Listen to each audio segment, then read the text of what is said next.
أما بعد فأعوذ بالله من الشيطان الرجيم بسم الله الرحمن الرحيم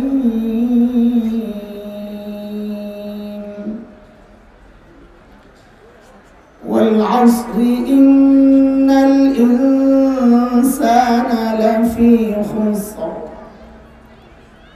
إلا الذين آمنوا وعملوا الصالحات وتواصوا بالحق وتواصوا بالصبر آمنت بالله صدق الله العلي العظيم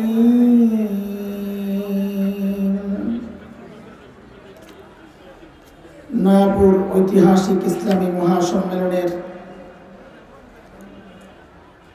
চলতি অধিবেশনের সম্মানিত সভাপতি, উপস্থিত হযরত উলামায়ে কেরাম, মুরব্বিয়ানে আযম, দূর দূরান্ত থেকে আগত ইসলাম প্রিয় সুধী সমাজ, প্রিয় ছাত্র ভাইয়েরা, যুবক বন্ধুরা, পর্দার আড়ালের মা ও বোন, আল্লাহ সুবহানাহু ওয়া তাআলার অশেষ মেহেরবানি আর করুণা দয়া, যে মহান মালিক লাখো কোটি মানুষ থেকে বাছাই করে দ্বীনি এই মজলিসে আমাকে আপনাকে একত্রিত করেছেন। মালিক চেয়েছেন বলেই এই মজলিসে আসতে পেরেছি। কোরআনের কথা আল্লাহ বলেছেন, আমি যাকে চাই কেবল তার দিলটাই দিন বুঝার জন্য খুলে দেই, আর যাকে চাই না তার দিলকে আমি শক্ত করে দেই। তখন দিনের উপর চলা তার জন্য আসমানে ওঠার মতো অসম্ভব হয়ে যায়, তাকে দিন বুঝানো যায় না। আল্লাহ শক্ত করে রাখছেন। তাকে আপনি হাজারো বুঝাবেন যে ভাই লাউ আর কদু, লাউ আর কদুর মধ্যে কোনো পার্থক্য নাই, দুইটাই এক। কিন্তু সে বলবে না, পার্থক্য আছে। বুঝলেন না এই কথা? মৌলবীরা বুঝাবে লাউ আর কদুর মধ্যে কোনো পার্থক্য নাই, কিন্তু সে বলবে কি পার্থক্য আছে। জোর করে বুঝবে। আমাদের কথা মানতে চায় না, বুঝতে চায় না। কারণ হচ্ছে মাথায় সমস্যা। মানুষের যখন নেশায় পায়, নেশায় বুধ হয়ে যায়, তো মাথা চক্কর মারে, তো যায় আর ড্রেনের মধ্যে পড়ে, তাই না? কি জন্য পড়ে ড্রেনে তা জানেন?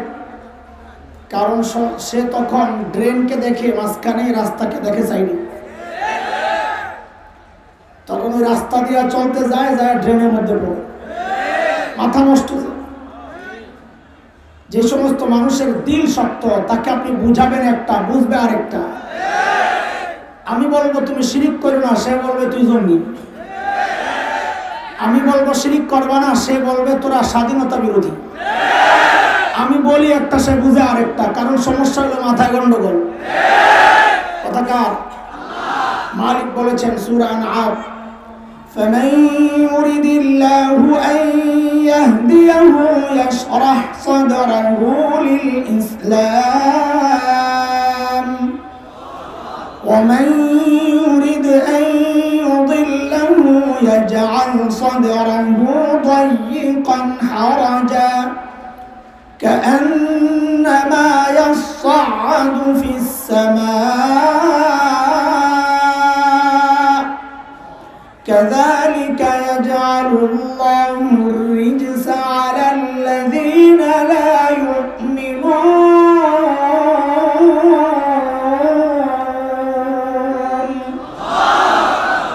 এই আয়াতের মধ্যে রব্বে কারীম এই কথাগুলো বলেছেন। মুহতারাম হাজরিন, কুরআন আল কারীমের ছোট্ট একটা সূরা আমি তেলাওয়াত করেছি, সূরাতুল আসর। একেবারে ছোট্ট 3 আয়াতের সূরা। সূরাটা সাইজে ছোট।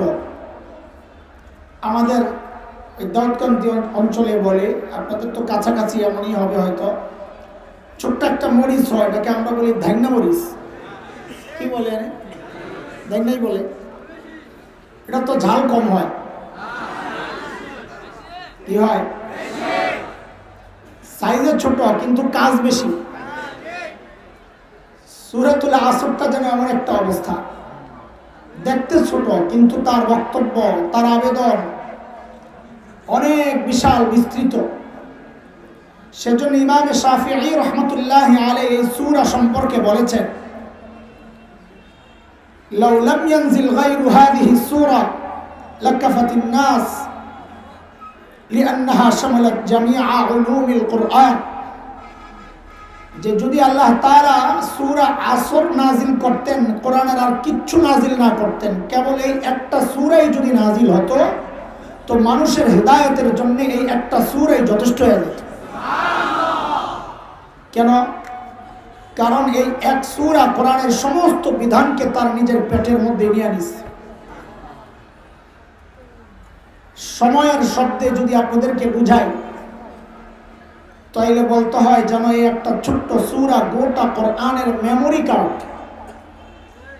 মেমোরি কার্ড কি সাইজ অনেক বড় হয় না, ছোট্ট, কিন্তু তার ভেতরে সব কত কিছু পাওয়া যায়। তো যেন সূরা আল আসর গোটা কোরআনের যেন মেমোরি কার্ড, আল্লাহ এটাকে ছোট্ট করে এই সূরার মধ্যে ঢুকাইয়া দিয়েছে।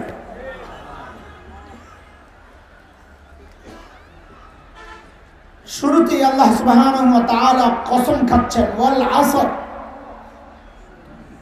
আসরের কসম।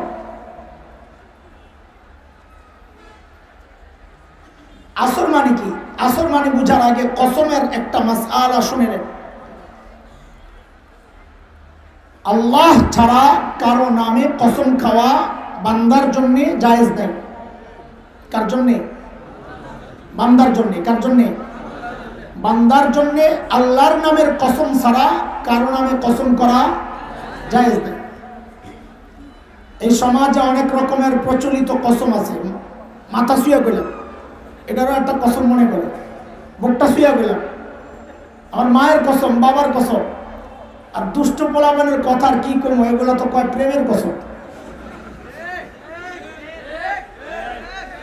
হ্যাঁ, তবে মন মতো হয়েছে, তাই না? আজিল কথাটা জায়েজ নাই, হারাম। কসম হবে একমাত্র কার নামে? আল্লাহ। কিন্তু আল্লাহ যখন কসম খান, আল্লাহর জন্য এটা সত্য না যে আল্লাহ নিজের নামে কসম খাবেন। আল্লাহ মাখলুকের নামেও কসম খাইতে পারেন, খান, খেয়েছেন। কেন এই পার্থক্য? ওই ঝামেলা আমি যাচ্ছি না, তাহলে আমার মূল কথা পয়েন্ট ছুটে যাবে, অনেক লম্বা কথা। আল্লাহ তাআলা কোরআনে নানান শব্দের কসম খেয়েছেন।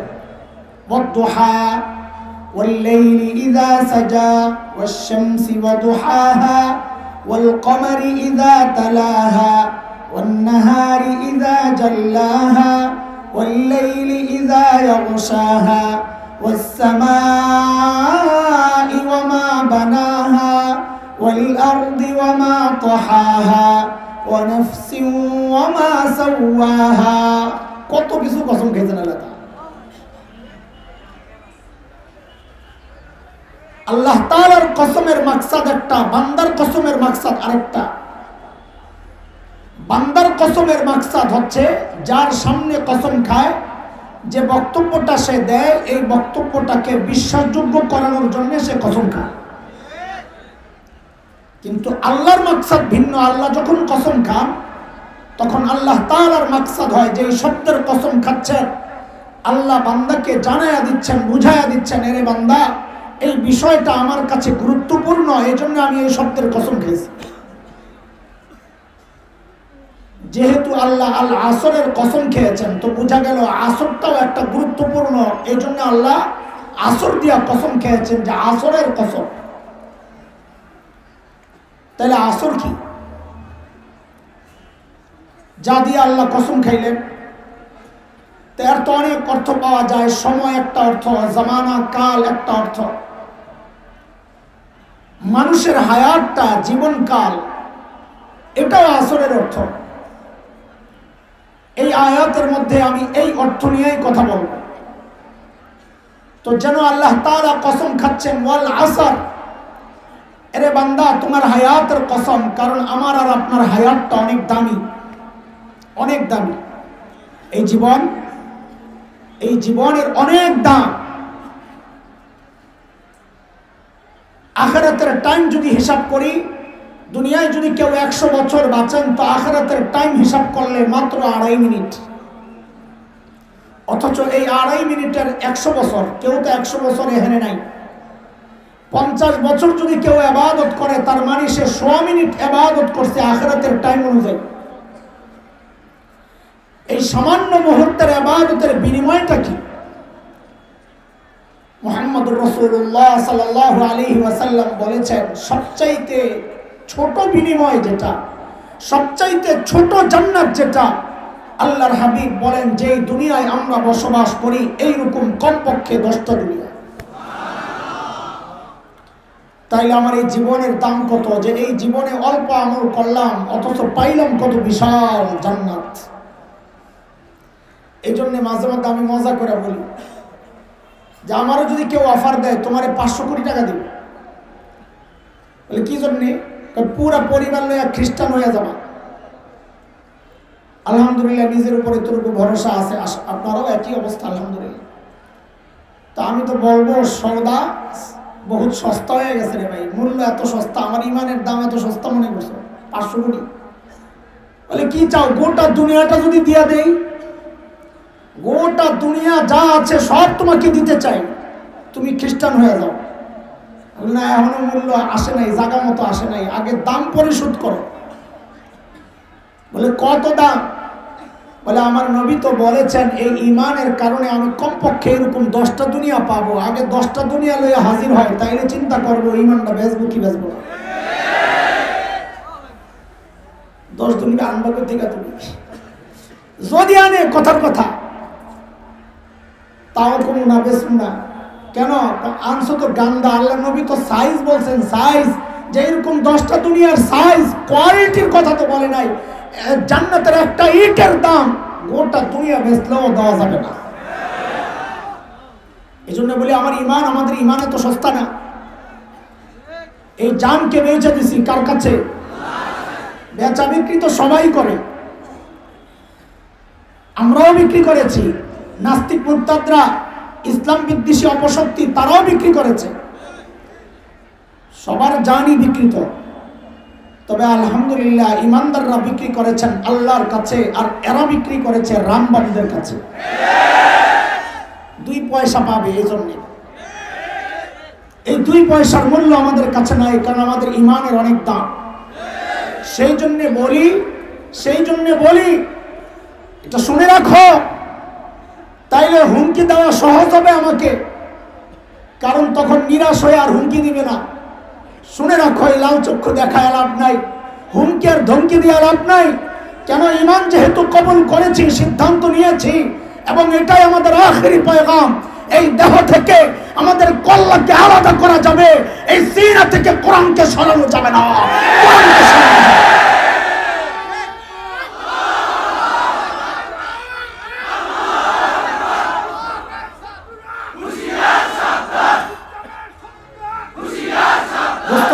শুনেন, এরা হুঁশিয়ার আছে, আমি আর আপনি ঘুমায় আছি। আমাদের হুঁশিয়ার হওয়া দরকার। এরা সারাক্ষণ আমার আপনার বিরুদ্ধে চক্রান্ত করতেছে, আপনি ঘুমাইতেছেন, আর তাদেরকে বলেন তোরা হুঁশিয়ার সাবধান। আমি ঘুমায় রয়েছি আর এগরে বলে হুঁশিয়ার সাবধান। এরা তো হুঁশিয়ার, বরং হুঁশিয়ার তুমি হও, জাগো। বাংলাদেশের আকাশে শকুনের আনাগোনা পরিলক্ষিত হচ্ছে। কিছু সাহসী কণ্ঠ যখন এই কথাগুলো বলে, তখন তারা রাজাকার হয়ে যায়, জঙ্গি হয়ে যায়, দেশ বিরোধী হয়ে যায়। খোদার কসম খায়া বলি, এই মানচিত্রের ইঞ্চি ইঞ্চি মাটিকে সোনার চাইতে খাঁটি মনে করি। কিসের দেশ বিরোধী? তবে তুমিও হয়তো মনে করো তোমার কারণ আর আমার কারণ এক না। তুমি হয়তো মনে করো এই জমিনের অনেক দাম, গ্যাস হয়, তেল হয়, ফসল হয়। আমি ওই জন্য মনে করি না। আমি এই জমিনকে ইঞ্চি ইঞ্চি জমিনকে সোনার চাইতে খাঁটি মনে করি। কারণ এই জমিন কারি ইব্রাহিমের জিকিরের সাক্ষী, এই জমিন হাফিজের চোখের পানির সাক্ষী, এই জমিন আল্লামা আহমদ শফির আন্দোলনের সাক্ষী। আমার এই মানচিত্র নিয়ে যদি কোনো কুলাঙ্গার চক্রান্ত করে স্বাধীনতা ক্ষোভ লেখাতে চায়, খোদার কসম মানচিত্রের ইঞ্চি ইঞ্চি মাটি রক্ষা করার জন্য যদি লাখো যুবকের জীবন দিতে হয়, জীবন দিতে প্রস্তুত, কল্লা দিতে প্রস্তুত।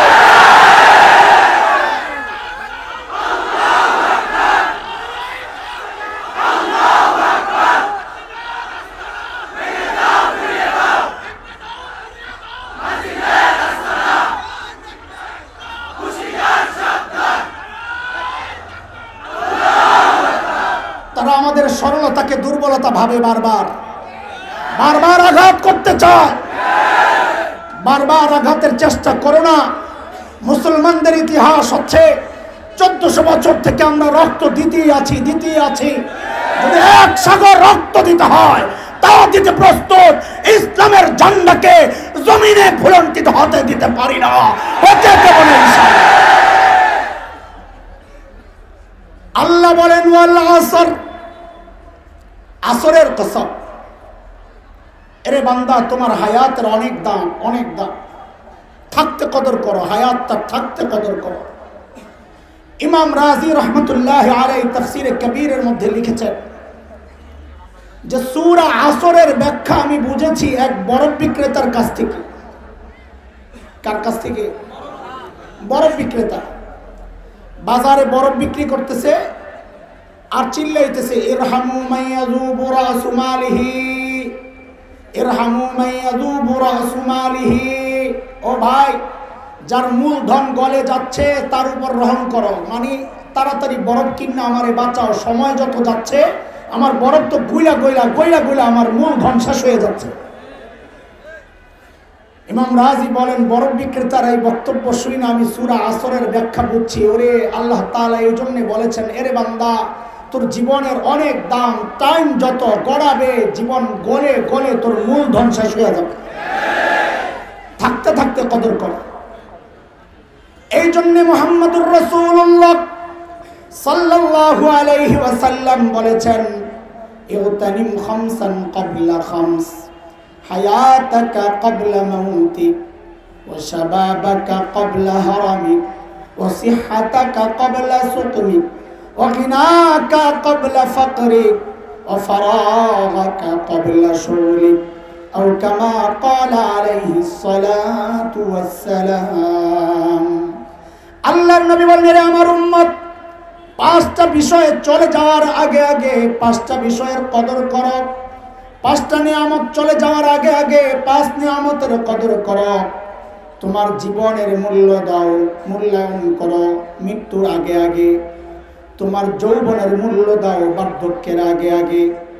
অবসর টাইমের মূল্য দাও ব্যস্ত হওয়ার আগে আগে। সচ্ছলতার মূল্য দাও দারিদ্রতার আগে আগে। আর তোমার সুস্থতার মূল্য দাও অসুস্থ হওয়ার আগে আগে।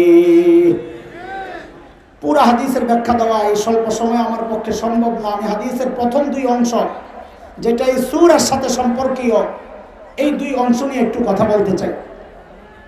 নবী বললেন, জীবনের মূল্য দাও মৃত্যুর আগে আগে, কারণ এই জীবন অনেক দামি, অনেক দামি। জান্নাত বানানোর জন্য টাইম, এটা পরীক্ষার হল। পরীক্ষার হলে যাওয়ার আগেও যদি লেখে নাম্বার পাওয়া যায়? হল থেকে বাইর হইলে নাম্বার পাওয়া যায়? এক ডিজিটাল পিচ্ছি কি করছে, পরীক্ষার হল থেকে প্রশ্নটা লইয়া আস্তে বের হয়ে গেছে। ঘরে যায় পুরা দেখা হল করছে 100তে 100। বিকেলবেলা খাতা নিয়ে আসছে স্যারের কাছে, স্যার কিনে এটা? স্যার আজকের পরীক্ষার পার্চা খাতা। এখন কেন? স্যার বাসা যায় পুরা সুন্দর করে লিখে আনছি। স্যার বলেন, নাম্বার পাবে না পিঠা খাবে? কেন? কারণ টাইম শেষ হয়ে গেছে। পরীক্ষা দেওয়ার জন্য টাইম নির্ধারিত। এরে দোস্ত, আমার আর তোমার হায়াতটা জান্নাত তৈরির জন্য নির্ধারিত টাইম। হায়াত দুনিয়ায় আসার আগেও জান্নাত কেনার সুযোগ নাই, দুনিয়া থেকে চলে যাওয়ার পরেও আর জান্নাত কেনার সুযোগ থাকবে না। এই জন্য নবী বলেন, জীবন থাকতে থাকতে জীবনের কদর করো, মূল্য দাও। কত দামি এই সম্পদ, কত দামি এই সম্পদ। এই মজমায় যারা আছি আমরা, যদি আয়োজকদের পক্ষ থেকে খালি একটা ঘোষণা দেওয়া হয় যে একবার সুবহানাল্লাহ পড়লে 1 টাকা দেওয়া হবে, আমার মনে হয় এই মজমার একটা লোক আর বাড়িতে যাবে না, সারা রাত বয়ে খালি জিকির করে। না কি কর? রাজি নি আপনারা? একবার সুবহানাল্লাহ 1 টাকা, সারা রাত পড়বেন নি? বলে আর বাড়িতে যাইতাম না, এনেই থাকুন সারা রাত। বাড়িতে ফোন দিবে, খাউন টাউন দিয়া যাও, তোমরা চিন্তা করো না, আমি টাকা পাঠাই দিছি। সুবহানাল্লাহ একবার কয় টাকা? এর জন্যই বাড়িঘর ছেড়ে দেওয়া নিয়ত করে লাইছ। অথচ আল্লাহর রাসূল বলেন এই দুনিয়ার তোমার এই জীবনের দাম এত, এই জীবনে তুমি একবার সুবহানাল্লাহ পড়বা তো আল্লাহ তাআলা তোমার জন্য জান্নাতের সাথে সাথে একটা গাছ লাগায় দেবে। এইবার যারা পড়ছে এক গাছ একটা লেগে গেছে, এই যে আরেকটা লাগছে, লাগছে আরেকটা, লাগছে আরেকটা, আরে লাগছে আরেকটা, আরে লাগছে আরেকটা, লাগছে আরেকটা, লাগছে আরেকটা, লাগছে আরেকটা, লাগছে আরেকটা। তোর তো অনেক চালাক রে। লাগছে, আরে লাগছে আরেকটা, লেগে গেছে আরেকটা। আল্লাহু আকবার। আজীব এক অবস্থা। জীবনের দাম দেখছো? পিছে পোলা একটা বৈশা বৈশা চিন্তা করে, হুজুর বুঝলাম ঠিক আছে, নবী কইছে বিশ্বাস করছে, এত গাছ দিয়ে করুন কি? জান্নাতে কোনো ফার্নিচারের ব্যবসা দেওয়া যাবে? তাহলে কাজে লাগান যাইতো। গাদা এগুলো একটা ওসিলা, জান্নাতে বুকিং হচ্ছে, গাছ কোনো ফ্যাট না। আমাদের বড়রা আল্লাহর কাছে দোয়া করতেন, আল্লাহ আখিরি জান্নাতির ব্যাপারে হাদিসে আসছে, আখিরি জান্নাতি যারা আমল নাই, জান্নাতে ঢুকার মতো পুঁজি নাই, আল্লাহ মাফও করছেন, জাহান্নামে দেন নাই, দূরে বসায় রাখছেন জাহান্নামের গেটের কাছে। এখন জাহান্নামের শোষো আওয়াজ, গরম ভাব, চিৎকার চেঁচামেচি শূন্য অসহ্য হইয়া খালি চিল্লায় আল্লাহ। তো আল্লাহ ফেরেশতাদেরকে জিজ্ঞাসা হয়, দেখ তুই চিল্লায় কেন? ওই চিল্লাও কেন? তো ভাই সহ্য হয় না, এই চিল্লা আরে গরম তাপ লাগে। আল্লাহ এই কথা বলে, কি চায়? তো বলে আল্লাহরে বলো না আমার একটু দূরে সরাইয়া রাখতে। তা আল্লাহ বলে দে, আর একটু দূরে সরাইয়া দে।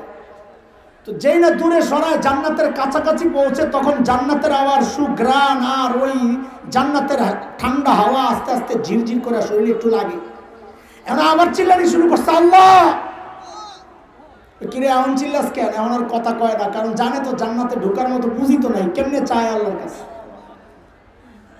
তো আল্লাহ তাআলা তখন তার দিলের খবর তো আল্লাহ জানেন, বান্দা তুই না বললে কি আমি জানি, ফেরেশতাদেরকে বলবেন যা আমার এই বান্দাটারে জান্নাতে ঢুকায় দে। ভাই এই পরেরটা বলার জন্য হাদিসটা আনছি। জান্নাতে ঢুইকা এসে জান্নাত দেখা বলবে কি, আল্লাহ আপনার মতো মহান সত্তা আমার সাথে ঠাট্টা করে। কি ঠাট্টা করলাম? এটা কার? তোর। কি কর না কর, এটা আমার কেমনে হয়? কাহা বান্দা এটা আমি তোরে দিয়ে দিলাম, যা। সুবহানাল্লাহ। এত বড় জান্নাত আল্লাহ দিয়ে দিবেন, খালি কোন রকম ঢুকো, একটা উসিলা দিয়ে ঢুকতে পারলেই হয়। গাছ কয়টা পাইছো, বাড়ি কয়টা পাইছো, ওইটা হিসাব করার বিষয় না। কোন সুবহানাল্লাহর বরকতে তোমার জান্নাতে বরাদ্দ হয়ে যাবে, ওইটা তুমি চিন্তা করতে থাকো। যে একটা সুবহানাল্লাহ যদি লেগে যায় তো গেল কারবার হতে, জান্নাতে আমার গাছ আছে। আল্লাহ ওই গাছ বুঝাইয়া দেওয়ার জন্য আমার একদিন হইলো জান্নাতে ঢুকাবে। কারণ বিনিময় পাওয়ার জন্য কই ঢুকা লাগবে? প্রত্যেকটার জন্য আলাদা আলাদা জায়গা। এক মুফাসসির তাফসীর করছেন, ওয়ালাকুম ফিহা মা তাশতাহি আনফুসুকুম ওয়ালাকুম ফিহা মা তাদউন, যে জান্নাতে তুমি যা চাইবা তাও দিবেন, যা চাইবা না মনে মনে আশা আল্লাহ তাও দিবেন। তো এক পোলা শয়তানের লেঞ্জা টানার অভ্যাস ছিল দুনিয়ায়। কি শয়তানের লেঞ্জা? আর বিড়ি আর কি, সিগারেট খায়, বুঝে না কথা। তো যে এই তাফসীর শুনছে খুব খুশি, কয় কিরে তোরা তো খুশি খুশি কেন? কয় বড় টেনশনে আছিলাম। কিসের টেনশন? কয় জান্নাতে গেলে যদি সিগারেট না দেয় আমি কেমনে থাকবো? তেমন দেখা যায় চাইলে পাওয়া যাবে, কাহা পাইবি, তবে আগুনটা ধরানোর জন্য জাহান্নামে ঢোকা লাগতে পারে। সবকিছুর হিসাব তো আলাদা আলাদা। জাহান্নামে আগুন তো জাহান্নামে, জান্নাতের সিস্টেম নাই।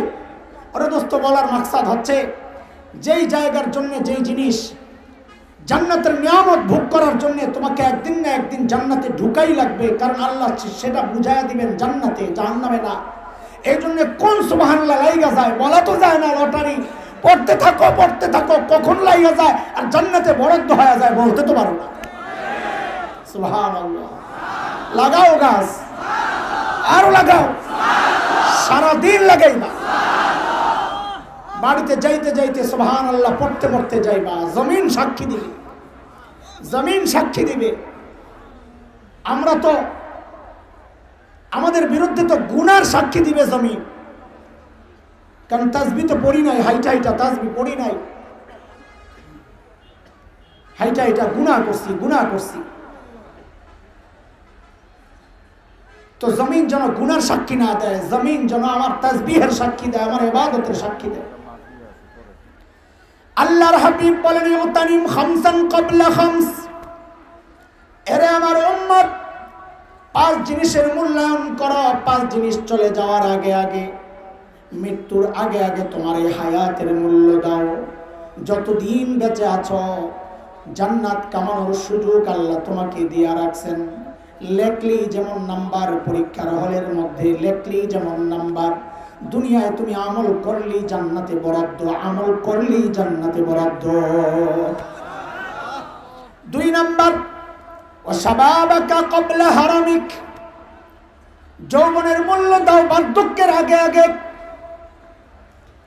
কারণ তোমার হায়াত যদি লম্বা হয় একদিন এই বার্ধক্যে তুমিও পৌঁছবা। তখন মন চাইলেও ইবাদত করার সামর্থ্য থাকবে না। মসজিদে দেখবা কত আল্লাহর বান্দা চেয়ারে বৈশা বৈশা নামাজ পড়ে, বুড়া মানুষ, কোমর সায় দেয় না, হাঁটু সায় দেয় না। আরে এই মানুষটা যদি জানে সেজদার কত দাম, আল্লাহর নবী বলেছেন, ইন্না আকরাবা মা ইয়াকুনুল আবদু মির রাব্বিহি ওয়া হুয়া সাজিদ, একজন বান্দা আল্লাহর সবচেয়ে নিকটে পৌঁছে যায় যখন সে সেজদায় লুটায়। এই মানুষটা সেজদা দিতে পারে না, কোমর সায় দেয় না, হাঁটু সায় দেয় না। এরে যুবক ভাই, তুমি সেজদা দিতে পারো কিন্তু তুমি নামাজ পড়ো না, একদিন তুমি ঠিকই আফসোস করবা। তুমি মনে করো না তুমি কোনোদিন বুড়া হবা না, না না না না না, বুড়া হবা। এক বুড়ারে পিঠের মধ্যে কুচ বেরুস, এক ছোট্ট পোলা নাতি ঠাট্টা করে দাদাকে জিজ্ঞেস করে, দাদা তোমার কান্দের এই পোটলাটা কত দিয়া কিনছ? দাদা জবাব দেয়, নাতি অপেক্ষা করো, সময় এলে তুমিও একটা ফ্রিতে পাইবা, তুমিও একটা ফ্রিতে পাইবা। এই বয়স আসবে, নিশ্চিত আসবে।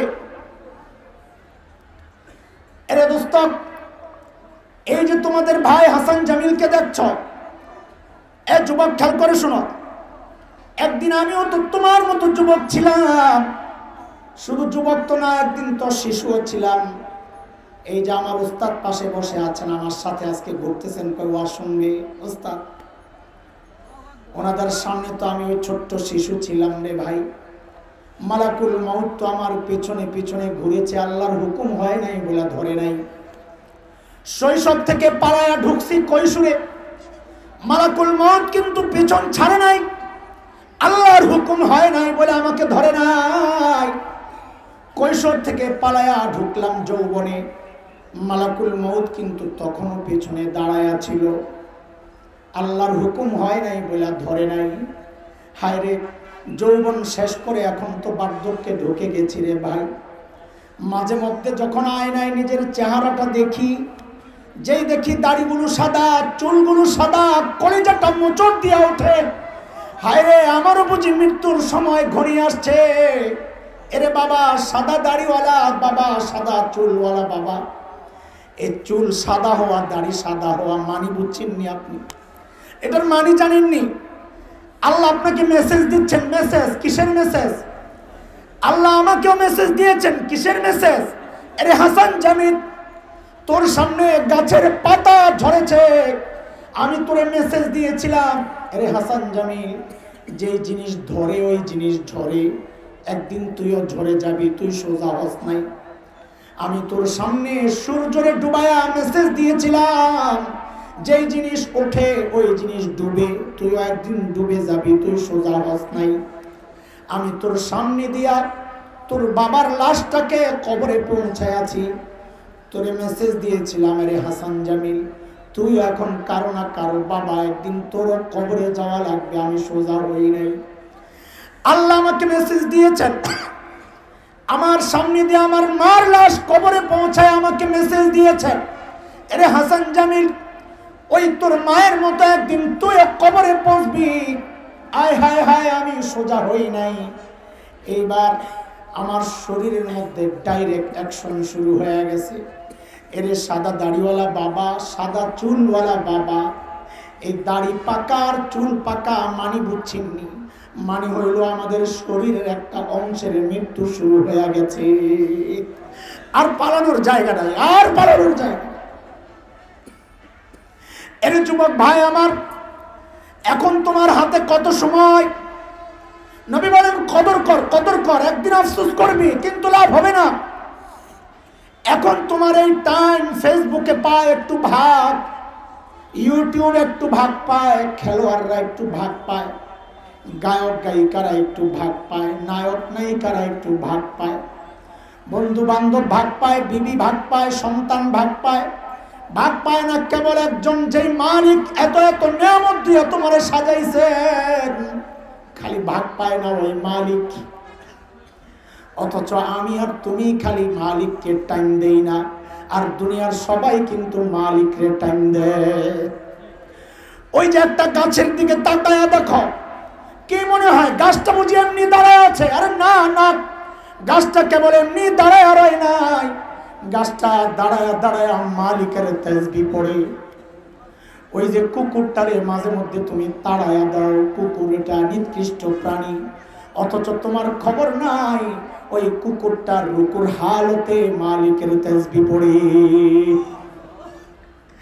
ওই সাপ বিচ্ছুগুলারে তুমি মেরে মেরে পায়ে দিয়া দলে ফেলো, পিঁপড়া দলে ফেলো, অথচ তোমার খবর নাই ওই সাপ বিচ্ছুগুলো, পোকামাকড় গুলো সেজদার হালতে মালিকের তাসবিহ পড়ে। আরে শুধু তাই না, ওই যে নির্জীব পাথরটাকে পয়রা থাকতে দেখো, মালিক বলেন ওই পাথরটাও তো আমার তাসবিহ পড়ে। আল্লাহর তো ভয় তোমার কলিজায় নাই, তুমি তো আল্লাহকে ভয় পাও না। আল্লাহর ভয় হযরত সাহাবায়ে কেরামের কলিজায় ছিল।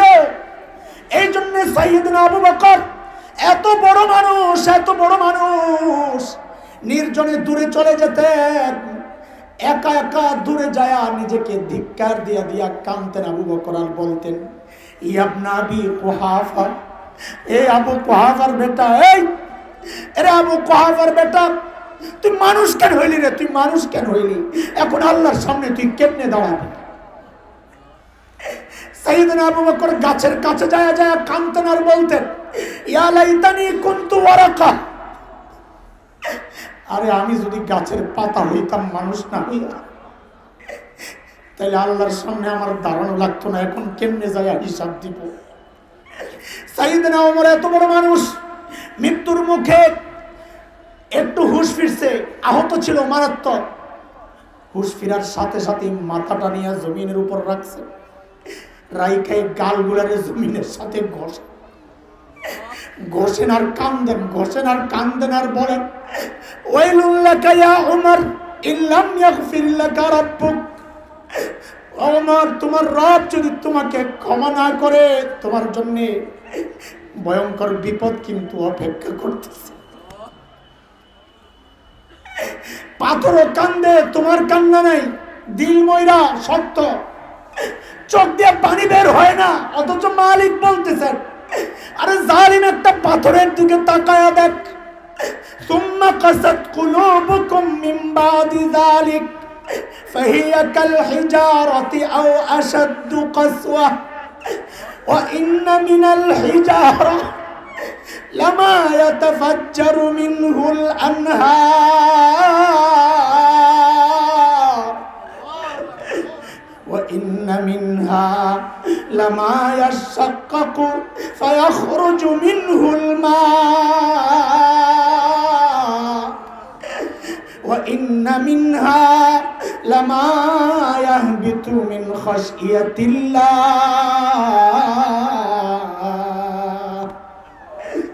ওয়া মাল্লাহু বিগাফিলিন আম্মা তা'মালুন।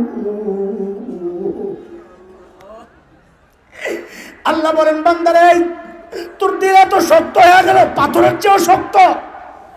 একটা পাথরের দিকে তাকায়া দেখ, ওই যে জাফলং তোমরা ঝর্ণার নিচে যায় খুশি করো, আনন্দ করো, আর তখন আমার কলিজায় ভয় লাগে, আরে না জানি আল্লাহর গজব নাই মাস। আরে ভাই ওই পানিগুলা কিসের পানি তুমি জানোনি? ওই পানিগুলা আল্লাহর এক মাখলুক, আল্লাহর ভয়ে পাথরগুলো কান্না করতেছে, আল্লাহর ভয়ে কান্না করতেছে, আর তুমি যাই ওই পানির মধ্যে যায় নাচানাচি করো।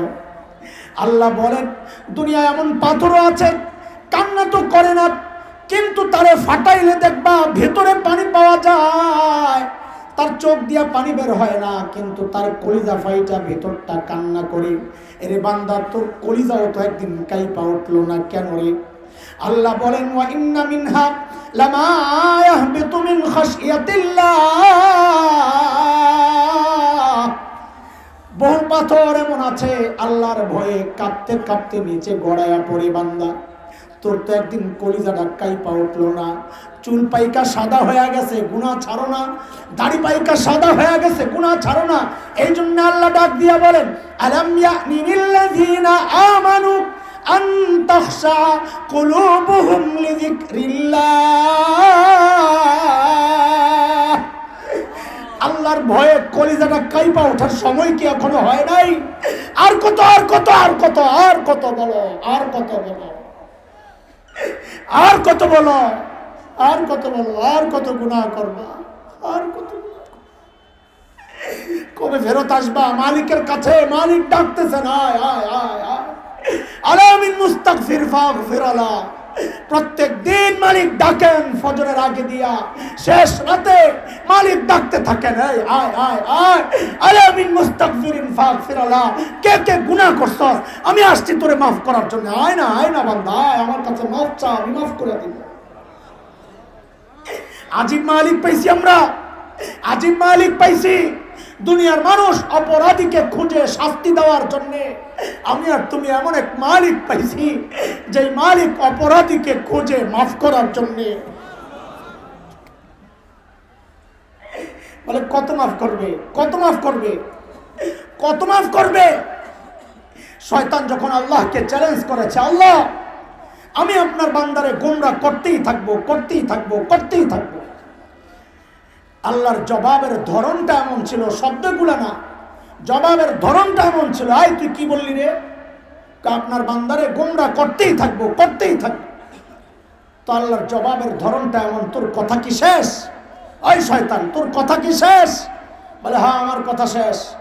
বলে তোর কথা যদি শেষ হয় তো এইবার আমারটা শোন, তোরটা তো শেষ, তো আমারটা শোন।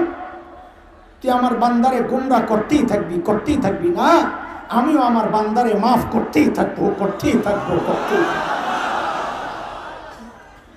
শুধু তাই না, শুধু তাই না, মাফ তো করবো করবো। আমার বান্দা যদি ঠিক হয়ে চলে তো যেই কয়টা গুনাহ করছিল বোনাস হিসাবে ওই গুনাহগুলা সরায়া ঠিক ওই কয়টা নেকি ঢুকায়া দিবে। ইল্লা মান তাবা ওয়া আমানা ওয়া আমিলা আমালান সালিহা ফাউলাইক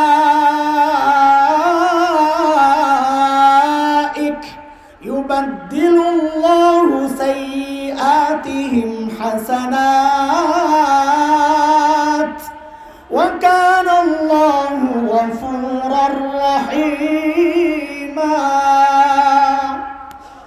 আল্লাহ বলেন তওবা করে নেক আমল শুরু করছে, যেই কয়টা গুনাহ করছে পাল্টায়া আমি নেকি দ্বারা ভরে দেব। সুবহানাল্লাহ। নিরাশ হওয়ার জন্য বলছি না, নিরাশ হইও না ভাই, মালিকের কাছে ফেরত আসো, মালিকের ওয়াদা মালিক মাফ করে দিবেন। আল্লাহ বলেন ওয়াল আসর ইন্নাল ইনসানা লাফি খুসর। এরে বান্দা তোর হায়াতের কসম খাইলাম, ইন্নাল ইনসানা লাফি খুসর, যদি তুই হায়াতের মূল্য না দেস, এই দামি জীবনটারে যদি কাজে না লাগাস রে বান্দা, আমি আল্লাহ কসম খায়া বলতেছি, কসম খায়া বলতেছি, নিশ্চয়ই নিশ্চয়ই তুই ক্ষতির ভেতরে পড়ে যাবি, ক্ষতির ভেতরে পড়ে যাবি। কার কথা? ক্ষতি কি কি হইতে পারে? কোরআনের একটা আয়াত দিয়ে আমি ক্ষতিগুলোর কিছু ধারণা দেই আপনাদেরকে। একটা আয়াত, সময় তো সীমিত, একটা আয়াত দিয়ে শুধু ক্ষতির ধারণা দেই, কি কি ক্ষতি শয়তান আমারে দিয়া করাইতে পারে, ক্ষতিগ্রস্ত আমরা কিভাবে হই। এক আয়াতের মধ্যে শয়তানের চ্যালেঞ্জ আল্লাহ আমাদেরকে জানাইয়া দিয়েছেন, গুমর ফাঁস করে দিয়েছেন। শয়তান আল্লাহকে বলেছিল কি, ওয়ালা উদিল্লান্নাহুম ওয়ালা উমান্নিয়ান্নাহুম ওয়ালা আমুরান্নাহুম ফালায়ুবাত্তিকুন্না আযানাল আনআম ওয়ালা আমুরান্নাহুম ফালায়ুগাইয়িরুন্না খালকাল্লাহ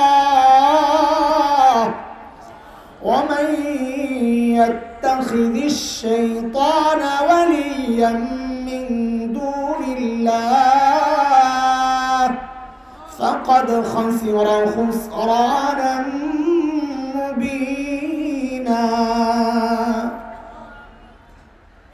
শয়তান চারটা অপরাধ আমাদেরকে দিয়া করাবে, শয়তানের চ্যালেঞ্জ। আল্লাহ বলছেন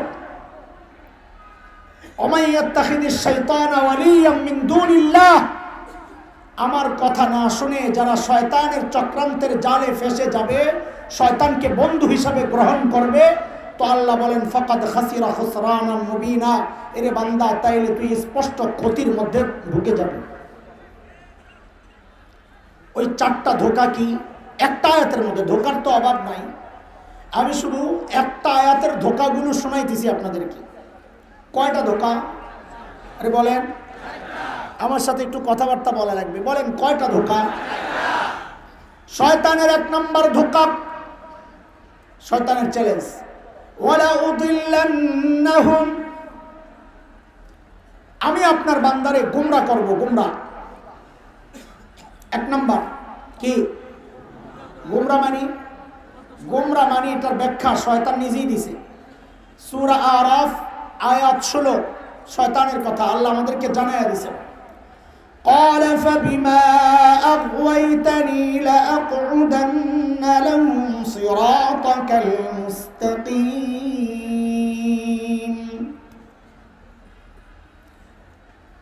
শয়তান গুমরা করা মানে হচ্ছে সিরাতে মুস্তাকিম থেকে সরাইয়া দেওয়া। সিরাতে মুস্তাকিম হচ্ছে বাড়াবাড়ি আর ছাড়াছাড়ি মুক্ত যেই পথ, এটাকে কি বলে? বাড়াবাড়ি আর ছাড়াছাড়ি মুক্ত। যেমন জিকির একটা ইবাদত, জিকির কি? কার নামে করব? কার কথা? আল্লাহ বলছেন সূরা আহজাব আয়াত 41, ইয়া আইয়ুহাল্লাযীনা আমানু যকুরুল্লাহা যিকরান কাসীরা। জিকির কার? বাড়াবাড়ি আর ছাড়াছাড়ি গ্রুপ, এক গ্রুপ তো জিকির করেই না, ছাড়াছাড়ি গ্রুপ। আরেক গ্রুপ আছে জিকির তো করে, তবে বাড়াবাড়ি। বাড়াবাড়ি মানে আল্লাহর জিকিরও করে, খাজার জিকিরও করে। আছে আছে, আল্লাহর খাজা বাবা আসেনি, এগুলা খাজার জিকির করে, এটা বাড়াবাড়ি। আমরা বাড়াবাড়িও করি না, ছাড়াছাড়িও করি না। শয়তানের কাজ হচ্ছে এক গ্রুপকে লাগায় রাখবে, জিকির করবা না, আরেক গ্রুপে লাগায় রাখবে, জিকির আল্লাহর নামেও করো, খাজার নামেও করো। বড় খাজাটা গেছে তো না? সুবহানাল্লাহ। আল্লাহু আকবার। মরছে না?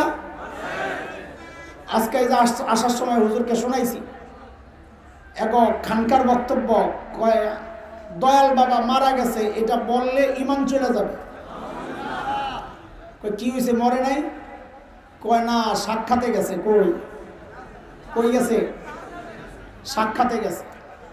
খোদার কসম খায়া বলি, খোদার কসম খায়া বলি, এই বক্তব্য যদি ঠিক হয়, তাদের বক্তব্য যদি হয়, তো খোদার কসম খায়া বলি তার ঈমান চলে গেছে। কেন? কারণ সে কোরআনকে অস্বীকার করছে। কোরআনকে সূরা আম্বিয়ার মধ্যে আসছে আয়াত 41, আল্লাহ বলেন, ওমা জাআলনা লিবাশারিন মিন ক্বাবলিকাল খুলদ আফা ইন মিত্তা ফাহুমুল খালিদুন কুল্লু নাফসিন যায়িকাতুল মাউত ওয়া নাবলুকুম বিশ-শাররি ওয়াল খায়রি ফিতনাহ ওয়া ইলাইনা তুরজাউন। আল্লাহ নবীকে ডাক দিয়ে বলতেছেন, ওমা জাআলনা লিবাশারিন মিন ক্বাবলিকাল খুলদ, নবী আমার, কোন মানুষের জন্য আমি অনন্ত জীবন রাখি নাই, সিস্টেমই রাখি নাই। এমন না ফাইম মিত্তা ফাহুমুল খালিদুন, বিষয়টা এমন না যে আপনি মরবেন আর তারা বেঁচে যাবে, বিষয়টা এমন না। কুল্লু নাফসিন যায়িকাতুল মাউত, মরবে সবাই, জীবন আছে যার। কাজী আর যখন মরে নাই, তো এই আয়াতকে অস্বীকার করলো কিনা? কথা বলেন, অস্বীকার করছে না? কোরআনের একটা নুকতা অস্বীকার করলে ঈমান থাকে? আল্লাহ পেট বড় দেখলে ছেড়ে দিব? কথা কর। আপনারা না গাধার মতো পেট বড় দেখে দৌড়ে গেছেন। আরে বাপরে বাপ, এত বড় পেট হুজুরের, এটা বহুত বড় আল্লাহওয়ালা। এত বড় পেট হয় কেমনি? সুবহানাল্লাহ, পেট একটা কি? আমার এক দোস্ত বলে, আরে তুই আর এর বিরুদ্ধে আর বলিস না, এখন আর বলবো কি, গেছে গা। কয় আমগো বলতে কত গন্ডগোল, হ্যাঁ এই গন্ডগোল নাই কেন? আমগো কত গন্ডগোল দেখ না, আমাদের আহলে হাদিস ভাইরা কয় নামাজে হাত বান্ধন লাগবে বুকুর উপরে, আর আমরা হানাফিরা বলি নাভি বরাবর নিচে। কয় এর তো এই গ্যাঞ্জাম নাই, কি জন্য? কয় তো হাতই যায় না, এত বড় পেট, হাত যায়। লা হাওলা ওয়ালা কুওয়াতা ইল্লা বিল্লাহ। শয়তান এইভাবে আমাকে আর তোমাকে গোমরা করে। এই সমাজের এক শ্রেণী আছে, আলেমদের মতামতকে গ্রাহ্য করে না। তাদের ওস্তাদ আলেম না, ওস্তাদ হচ্ছে ফদিলাতুল শেখ আল্লামা মুফতি ইন্টারনেট লানাতুল্লাহি আলাইহি। আসেনি এরকম ওস্তাদ? এরা সমাজে একটা মাসআলা মাঝখানে আনছে, কি কোরআন হাদিস থাকতে মাযহাব মানা? আরে কথা কও, কোরআন হাদিস থাকতে মাযহাব মানা যাবে না, ইমাম মানা যাবে না। এই মাযহাব মানা, ইমাম মানার ক্ষেত্র কেউ কেউ বাড়াবাড়িতে লিপ্ত, এটা শয়তান করাইছে। কেউ কেউ ছাড়াছাড়িতে লিপ্ত। বাড়াবাড়ি কারা করে? শিয়ারা। শিয়ারা 12 ইমাম মানে। 12 ইমামকে তারা কেমন মানে? বলে নবী যেমন শারে শরীয়ত প্রণেতা, নবী যেমন হারাম করেছেন ওটা হারাম, হালাল করেছেন ওটা হালাল। তাদের 12 ইমামের ওই ক্ষমতা ছিল, তারা চাইলে কোনো জিনিসকে হারাম স্বীকৃতি দিতে পারত, কোনো জিনিসকে হালাল স্বীকৃতি দিতে পারত। নাউজুবিল্লাহ, বাজ্জা কয়েন থাক। এটা হচ্ছে ইমাম মানার ক্ষেত্রে বাড়াবাড়ি। আরেকটা হচ্ছে ইমাম মানার ক্ষেত্রে ছাড়াছাড়ি। বলে নবী ইমাম, আর কোনো ইমাম নাই, এটা ছাড়াছাড়ি। মাঝামাঝিটার নাম হচ্ছে সিরাতে মুস্তাকিম। শয়তান চায় আমাকে তোমাকে ওই মাঝামাঝি জায়গা থেকে সরাইয়া হয় বাড়াবাড়ি গ্রুপে ঢুকায়া দিতে, নাই ছাড়াছাড়ি গ্রুপে ঢুকায়া দিতে। বলে মাঝামাঝি কোনটা? বলে মাঝামাঝি হচ্ছে ইমাম আছে, তবে ইমামকে আমরা শারে শরীয়ত প্রণেতা মানি না শিয়াদের মতো, বরং মানি শরীয়তের ব্যাখ্যাদাতা। ইমামে আবু হানিফা শরীয়ত প্রণেতা না, শরীয়তের বলেন। একটা সস্তা কথা আপনাদেরকে বলে বিভ্রান্ত করে, সেটা হচ্ছে রসুলের যুগে তো মাযহাব ছিল না, মাযহাবের এই মাসআলা ছিল না, কাজেই মাযহাব মানা বিদআত, যেহেতু রসুলের যুগে ছিল না। আসলে মাযহাব কি এটা বুঝেই নাই। রসুলের যুগে এই মাযহাবের মাসআলাগুলো ছিল কি ছিল না বলে? একটা উদাহরণ দিলে ভালো বুঝবেন। আপনাদের এলাকায় টিউবওয়েল বসায়, টিউবওয়েল আচ্ছা বলেন তো, টিউবওয়েল বসানোর আগে মাটির নিচে পানি ছিল না টিউবওয়েল আইসা পানিরে বানাইছে? বুঝা বললেন? পানি আগের থেকে ছিল না টিউবওয়েল আইসা বানাইছে? আগের থেকেই ছিল। তো আগের থেকে থাকলে টিউবওয়েল কেন বসাইছে? টিউবওয়েল বসাইছে মাটির নিচের পানি ওঠানোর ক্ষমতা আমার নাই, টিউবওয়েলরে চাপ দেই তো টিউবওয়েল আমার জন্য পানি বাইর করে দেয়। ঠিক আছে কথা? বলে মাযহাব কি জিনিস? বলে মাযহাব হচ্ছে শরীয়তের মাসআলাগুলো কোরআন হাদিসের নিচে চাপা পড়ে রয়েছে, পানির মতো। পানি যেমন মাটির নিচে চাপা পড়ে রয়েছে, কোরআন হাদিসের নিচে মাসআলাগুলো চাপা পড়ে রয়েছে। আমি ইমামে আবু হানিফা নামক একটা টিউবওয়েল বসায় দিছি কোরআন হাদিসের মধ্যে, চাপ দেই তো কোরআন হাদিস থেকে মাসআলা বের করে আমাদের দেখা দেয়। বলেন এবার এই মাসআলা আগের থেকেই ছিল না ইমাম আবু হানিফা টিউবওয়েল সব বানাইছে? মাথা খালি ঝুলায়। তার গায়ে আমার ভয় পায়। এমনি তো এলাকার সবচাইতে পুরান বাসিন্দা আমরা, আমার এলাকার বড় হুজুর খতিব সাহেব, এর বাপের লোক আমি চলি, তা আমি থাপ্পড় মারছি তো শোনে না তো কিচ্ছু, থাপ্পড় মারছি তো লাভ করছে। জি আঙ্কেল, তুই চুল কাটছস কার মতো? এটা কি চুল কাটছস? আঙ্কেল জানেন না বিশ্বকাপ চলতেছে? বিশ্বকাপ চলতেছে না জানার তো উপায় নাই, গোল হলে যেমনি চিৎকার মারস আমরা ঘুমাইতারি। বিশ্বকাপ চললে তো কি হয়েছে? এটা আঙ্কেল এটা নেইমার কাটিং। কিটা? আচ্ছা নেইমার কাটিং এটা? হ্যাঁ। ঘরে যায়া আয়নার সামনে দেখবা আর আঙ্কেল যা বলছি ওটা মিলাইবা, দেখবা মিলে কিনা। বলেন হ্যাঁ মনে করছে আমি আরো কোনো বড় কোনো খেলোয়াড়ের কথা বলবো? জি আঙ্কেল বলেন।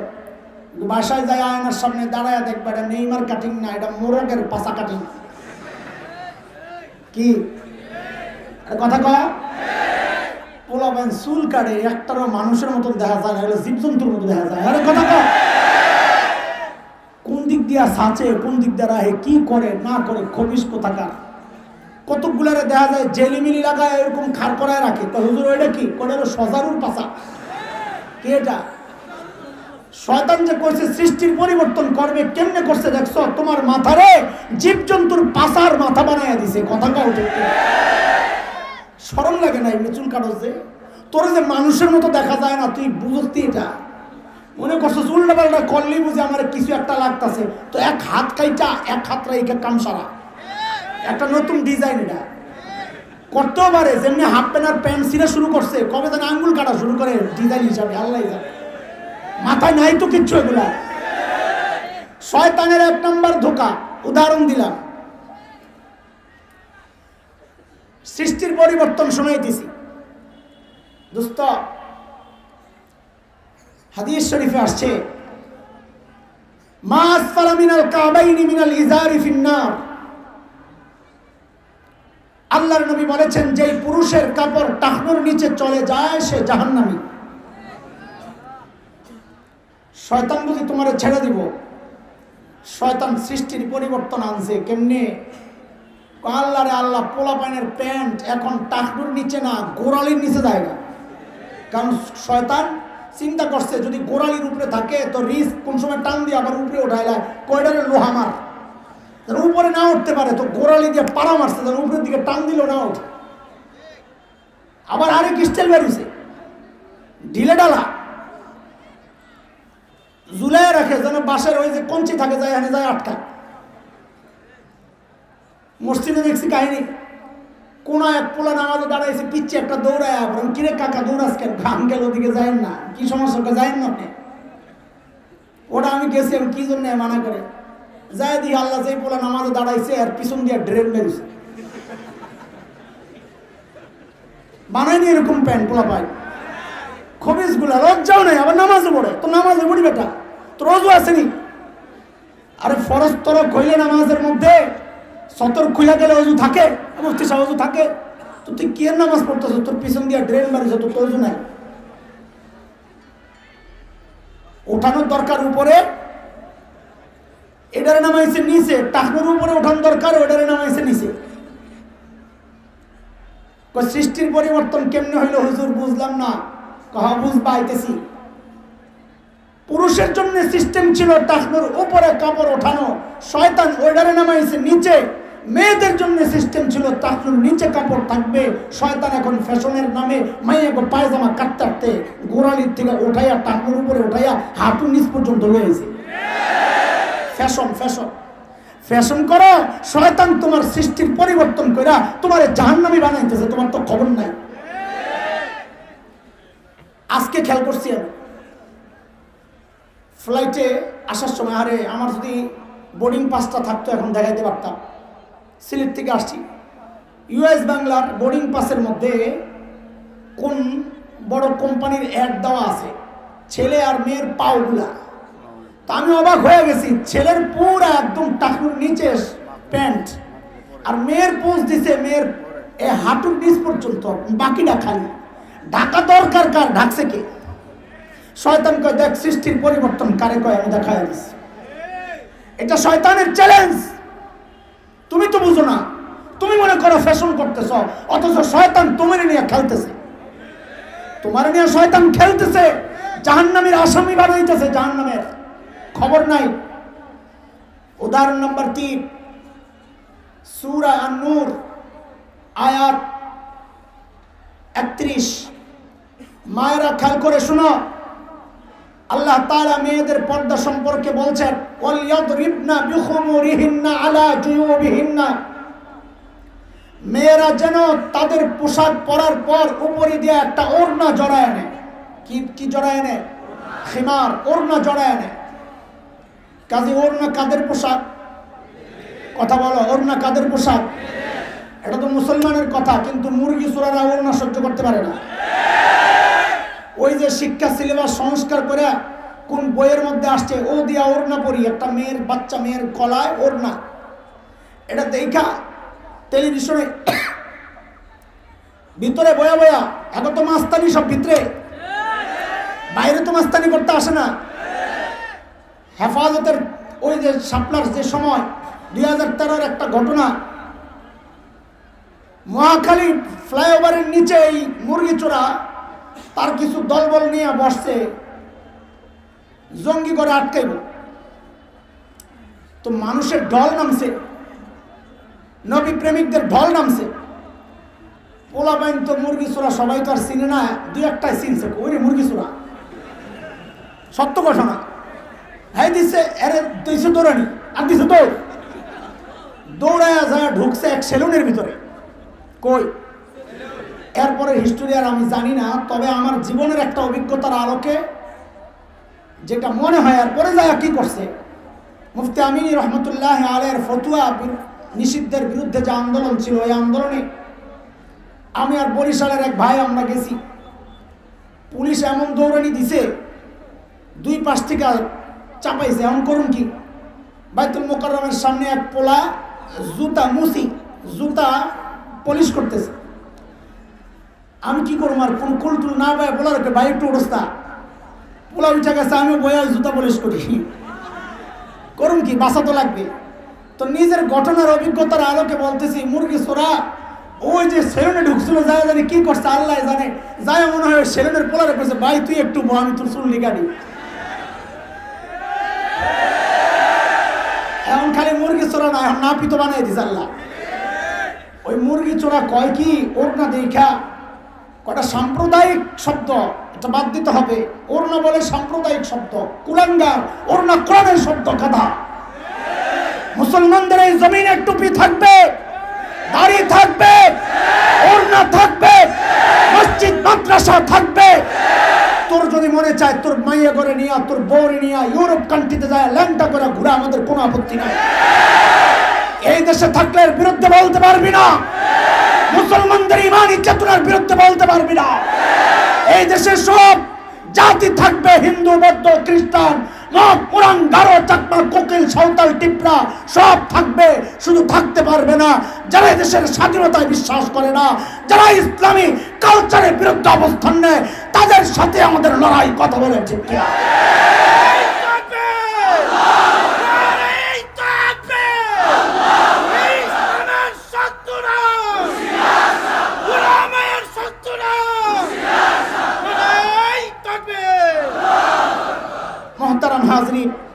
শয়তান কি কাম করছে দেখেন। ওর না কাদের পোশাক, তাড়াতাড়ি বলেন, আমাকে শেষ করতে হবে।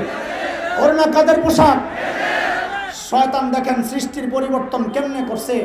মেয়ে ঘরে এখন জিন্সের প্যান্ট পরায়া, গেঞ্জি পরায়া ওর না সারা বাইর করে দিচ্ছে। ওর না গেল কই? কই যায় না আছে। কই কই কই দেখবেন বিয়ে শাদী অকেশনে বিভিন্ন প্রোগ্রামে এখন হিন্দুস্তানিগো দেখা দেখি, বাংলাদেশের পোলাপাইন জুয়ান পোলাপাই পায়জামা এক কালার, জামা এক কালার, গলার মধ্যে লম্বা একটা ওড়না ঝুলাই দেয়। সৃষ্টির পরিবর্তন। শয়তান মাইয়া গোর নাই না তোর গলায় ঝুলাই দিছে, তোর খবর নাই। বড় ফ্যাশন করতেছ, শয়তান তোর লইয়া খেলতেছে, তোর খবর নাই। আখেরি উদাহরণ, জুয়ান পোলাপাইন রেডি আছিস তোরা? কষ্ট পাবি না তো? কোরআনের কথা, কোরআনের কথা কইলে যদি কারো কষ্ট লাগে আমি বলি মাথা খারাপ। আর কি কোরআনের কথা বললে যদি কেউ আলেমকে মারতে আসে, হাত ভাঙতে আসে, ঘাড় মটকাইতে আসে, আমি বলি এটা আস্তে একটা পাগল। কেন কেন? এটা উদাহরণ দিতেছি কয়েন ধরে। এর চেয়ে ভালো উদাহরণ আমার কাছে নাই। ঢাকায় পোলা বলে গন্ডগোল লাগছে, একটার আর একটা মাইট দিছে, এলাকায় গেছে দিছে মাইট। এখন হের এলাকায় না গেলে তোমার তারে না, কিন্তু জিদ তো থামাই তারে না। তো বাইক জায়গায় একটা চিঠি লেখছে, চিঠির মধ্যে লেখছে আবে আমাকে মহল্লায় তোরে পায়ে খাওয়ালাম না। ওরা যেমনি কয়নি কইলাম। তো চিঠি পাঠাইয়া দিছে, ডাক পিয়ন নিয়ে চিঠি দিছে। চিঠি খুইলে দেখা হয়, চিঠির মধ্যে লেখা আবে আমাকে মহল্লায় তোরে পায়ে খাওয়ালাম, মেজাজটা গেছে গরম হইয়া। লগে লগে চিঠিটা ছিঁড়ে ডাক পিয়নকে মারছে এক চটকাটা। আচ্ছা কোন ডাক পিয়নের কোনো দোষ আছে? হ্যার কাম হইলো আরেক বেটার চিঠি এনে তোরে পৌঁছাইছে, তুই এরে কেন মারতে যাস? তো বোঝা গেল তোর মাথা ঠিক নাই। তোর যদি হেডন থাকে, চিঠি যে পাঠাইছে তারে ধর যাইয়া। যে আলেমরা কোরআনের কথা বললে কেউ তাকে মারতে আসে, বলি তুই আস্তে একটা পাগল। আমি তো ডাক পিয়ন, চিঠি তো আল্লাহর। আলেমরা তো ডাক পিয়ন, চিঠি কার? তোর যদি কিছু করার হেডন থাকে যায় আল্লাহরে ধর। ল্যাংরা মশা রেডি আছে, চামড়া খুলে লাগবে তোরে মারার জন্য। আবার ট্যাঙ্ক কেমন লাগে রে। এক করোনা দিয়েই তো দেখছি কই কই যায় পালাস তোরা। মাছ 3টা করে বরস, গ্লাভস, হাত হ্যান্ড গ্লাভস, মাথায় টুপি। বউরে পর্দা করাইতে বললাম করাইলি না, মেয়েরে পর্দা করাইতে বললাম করাইলি না।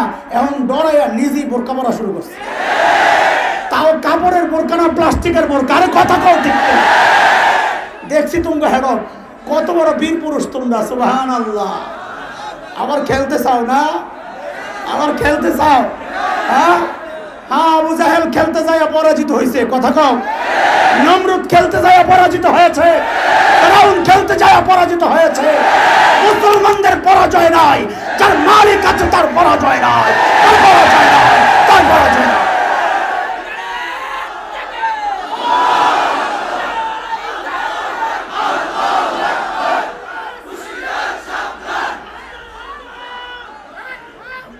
শেষ শোনো, শেষ আখেরি উদাহরণ শোনো। সবচাইতে গুরুত্বপূর্ণ, যে কারণে লম্বা কথা বললাম।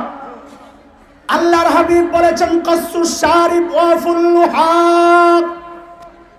এ পুরুষ, আল্লাহ বলেন কাসসুস শারিব ওয়াফুল লুহাক, মুস্কাত, দাড়ি রাখ।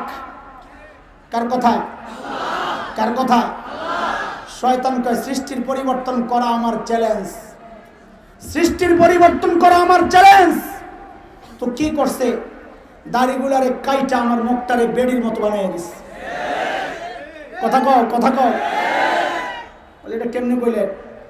শোন একটা উদাহরণ দিতে বুঝবি। এক পিচ্চি কাঁদতেছে, তো এই বড় দাড়িওয়ালা এক হুজুর গেছে কোল লইতে, পিচ্চি দিয়েছে আরো জোরে চিৎকার। পাশে এক লোক ছিল, হুজুর দেখতারে না, তা আস্তে করে মারে দিছে। হুজুর দেখলেন তো পিচ্চিরাও জঙ্গি করে ভয় পায়। তো হুজুর তো আর বোকা না, সরল সোজা।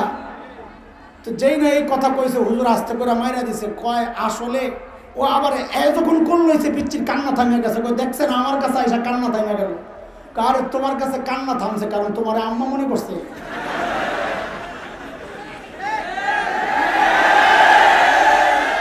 এটা শয়তানের চ্যালেঞ্জ, তুই কেন বুঝোস না? আমার কথা বুঝ। দাড়ি কাইটা তুই কি হস? স্মার্ট না? আরে বোকা। মানব ইতিহাসের সবচাইতে স্মার্ট পুরুষের নাম কি? মুহাম্মদুর রাসূলুল্লাহ সাল্লাল্লাহু আলাইহি ওয়াসাল্লাম। তিনি এত স্মার্ট ছিলেন কারণ হচ্ছে সকালে একবার, দুপুরে একবার, 3বার, রাত্রে একবার, 3বার শেভ করত। সেভ করে নবী স্মার্ট হয়েছে? কাইটানা রাইখা, কাইটানা রাইখা। আমার নবী যদি দাড়ি কাইটা জগতের শ্রেষ্ঠ স্মার্ট পুরুষ হতে পারেন, তুই কেমনি চিন্তা করো যে আমি কাইটা স্মার্ট হচ্ছি? গোড়ার ডিম হইতেছ, শয়তান তোর লইয়া খেলতেছে। তুই টের পাস নাই সৃষ্টির পরিবর্তন? শয়তান তোর চেহারাকে বেড়ির চেহারা বানায়া দিছে, তোর চেহারাকে ইহুদির চেহারা বানায়া দিছে, তোর চেহারাকে মুশরিকের চেহারা বানায়া দিছে। কথা বলেন ঠিক? আমার নবী কত সুন্দর ছিলেন গত বছর শোনাইছিলাম। গত বছর এক বয়ানে বলেছি, এই জায়গায় বসাই, আমার নবী কত সুন্দর ছিলেন, দাড়ি কাইটানা রাইখা। কি হযরত হাসান ইবনে সাবিত নবীর চেহারার দিকে তাকায়া তাকায়া কি সুন্দর কবিতা লিখেছেন। ওয়া আহসানু মিনকা লাম তারা কাত্তু আইনি ওয়া আজমালু মিনকা লাম তালিদিন নিসা খুলিকতা মুবাররাআন মিন কুল্লি আইবিন কাআন্নাকা কদ খুলিকতা কামা তাশা। কবি হাসান ইবনে সাবিত বলেন, ও নবী আপনার চেহারার দিকে তাকাইলে মনে হয় আপনার চেয়ে সুন্দর কোনো মা কোনো বাচ্চা জন্ম দেয় না, আপনার চেয়ে কোনো সুন্দর এই চোখ কোনোদিন কাউকে দেখে নাই। আমার কাছে মনে হয় আল্লাহ আপনাকে সমস্ত ত্রুটি মুক্ত করে আপনি যেমনটা চেয়েছেন আল্লাহ ঠিক ওইভাবে আপনাকে দুনিয়ায় পাঠাইছেন। এরে দোস্ত, বিনয়ের সাথে বলি, অনুরোধ করে বলি, হাতে পায়ে ধরে বলি, আরেকবার চিন্তা করো, আরেকবার চিন্তা করো। আয়নায় যখন দাঁড়ায়, আয়নার সামনে দাঁড়ায় যখন শেভ করো, তখন একবার চিন্তা করো যে আমি আমার নবীর কলিজার মধ্যে ব্লেড লাগাইতেছি, নবীর এই সুন্নতগুলা কাইটা কাইটা ডাস্টবিনে ফেলাইতেছি। একটু তো এইভাবে চিন্তা করো, নবীর এই সুন্নতগুলার আমি কাইটা কাইটা ডাস্টবিনে ময়লা আবর্জনার মধ্যে ফেলাইতেছি। আহা, কেমনে দাঁড়াবা নবীর সামনে? অথচ এই সূরতের কত দাম জানো? এই সূরতের কত দাম জানো? আল্লাহু আকবার। খাজা আজিজুল হাসান মজজুব রহমতুল্লাহ আলাইহি, হাকিমুল উম্মতের বড় খলিফা, খাজাকে লোকেরা জিজ্ঞেস করেছে, হযরত আল্লাহর সামনে দাঁড়ায় আপনি কোন আমল পেশ করবেন? এদের ইচ্ছা হইলো কোন আমলটা পেশ করে দেখবে, তাইলে তারা ওই আমলটা করবে। নিশ্চয়ই আমলটা অনেক দামি আমল। তো বড়রা তো আর আমাদের মতো না, আমরা কাজ করি অল্প, তাও ভেজাল, আর মনে করি অনেক কিছু করছি। বড়রা আমল করতেন অনেক, ভাবতেন আমি তো কিচ্ছুই করি নাই। খাজা আজিজুল হাসান মজজুব বলেন, আরে মালিকের সামনে পেশ করার মতো আমার কিচ্ছু নাই পুঁজি, তবে হ্যাঁ আমি একটা কাজ করব মনে মনে ভাবছি। বলে কি কাজ করবেন? বলে আমি আমার দাড়িগুলাকে এইভাবে ধইরা আল্লাহর সামনে পেশ করব, আমি আমার দাড়িগুলাকে এইভাবে আল্লাহর সামনে পেশ করব, আল্লাহর সামনে দাড়িগুলো এইভাবে পেশ করে বলবো, তেরে মাহবুব কি ইয়া রব शबाहत लेकर आया हूँ, हकीकत तू इसको कर दे, मैं सूरत लेकर आया हूँ।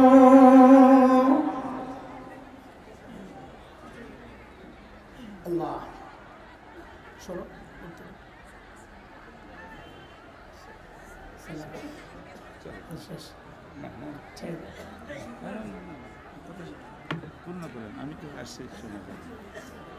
খাজা আজিজুল হাসান মজজুব রহমতুল্লাহ আলাইহি বলছিলাম, এই খেয়াল করেন শেষ কথা, হযরতের সামনে বসায়া, হযরতকে বসায় কথা বলা আমার বেয়াদবি। তো মাঝে মধ্যে আমরা ইচ্ছা করে একটু শোনাই যে ভুল হলে ধরাইয়া দিবেন, এই নিয়তে পড়া শোনাইতেছি। আমার দুই পাশে দুই ওস্তাদ, আল্লাহু আকবার, আমার কি কপাল রে ভাই। আল্লাহ। খাজা আজিজুল হাসান মজজুব বলেন, আমি আমার দাড়িগুলাকে মালিকের সামনে এনে ধরবো, ধইরা কি বলবো, তেরে মাহবুব কি ইয়া রব शबाहत लेकर आया हूँ, हकीकत तो इसको कर दे, मैं सूरत लेकर आया हूँ। ओगो मालिक, আমার কোনো আমল নাই, হ্যাঁ তোমার হাবিবের সুরতটা ধইরা তোমার কাছে আসছে। আমি জানি তোমার হাবিবেরটা আসল, আমারটা নকল, কিন্তু আমি চাই তোমার কাছে আমার চাওয়া, ও মালিক তুমি আমারটাকে আসল হিসাবে কবুল করে নাও। এর দোস্ত শেষ কথা, এই সূরতের কত দাম তুমি জানো? এই সূরতের কত দাম? তো ছোট্ট একটা উদাহরণ দিয়ে আমি শেষ করছি। এক মায়ের কাছে মৃত সন্তানের ছবি, মা ছবিটাকে গালে লাগায়, ঠোঁটে লাগায়, চুমু খায়, আহারে আমার কলিজার ধনের ছবি। বলেন তো এই ছবির মধ্যে ছেলের গোশত আছে, হাড্ডি আছে, চামড়া কিচ্ছু নাই, তাতেই মার এত মায়া, মা চুমু খাইতেছেন। তো একজন দেখে বলে, আরে এটাকে দেখে দেখে কষ্ট বাড়ানোর দরকার কি, এটাকে পুড়ে ফেলে, এটাকে পুড়ে ফেলে। তো মা কি বলে, আয় আমার কলিজার ধন, আমার কলিজার ধনের ছবি, এটা আমি পড়তে পারবো না। এরে দোস্ত, মার কলিজায় সন্তানের জন্য যতটা মায়া, আল্লাহ তাআলা তার হাবিবকে তার চেয়ে 1000 কোটি গুণ বেশি মহব্বত করেন। কথা বলেন ঠিক কিনা? মা যদি সন্তানের মহব্বতের কারণে সন্তানের ছবিটা পড়তে রাজি না হয়, আমরা যারা দাড়িওয়ালা আমরা আশাবাদী ইনশাআল্লাহ, ইনশাআল্লাহ আল্লাহ তার হাবিবের মহব্বতের কারণে হাবিবের সূরত ওলাদেরকেও জাহান্নামের আগুনে পোড়াবেন না ইনশাআল্লাহ, পোড়াবেন না ইনশাআল্লাহ, পোড়াবেন না ইনশাআল্লাহ। ওয়াদা করো ইনশাআল্লাহ যে আমরা দাড়ি কাটবো না ইনশাআল্লাহ, দাড়ি কাটবো না ইনশাআল্লাহ, দাড়ি কাটবো না ইনশাআল্লাহ। আল্লাহ কবুল করেন, আল্লাহ কবুল করেন, আমিন। আমি সূরা আসর শুরু করেছিলাম, ওয়াল আসর ইন্নাল ইনসানা লাফি খুসর, 2 আয়াতের কিছু কথা শোনানোর চেষ্টা করেছি। আল্লাহ যদি তৌফিক দেন, যদি আগামী বছর আবার প্রোগ্রাম হয়, ওনারা যদিও দাওয়াত নিয়ে নিছেন, ডেট নিয়ে নিছেন, যদি আমার তৌফিক হয়, আমি যদি বেঁচে থাকি সে পর্যন্ত, তো আগামী বছর শেষ আয়াতের তাফসীর করবো ইনশাআল্লাহ। সে পর্যন্ত আল্লাহ সবাইকে ভালো রাখুন, আমিন। আমি আমার উস্তাদদের কাছে দোয়া চাই, আপনাদের কাছে দোয়া চাই। আসসালামু আলাইকুম ওয়া রাহমাতুল্লাহি ওয়া বারাকাতুহু।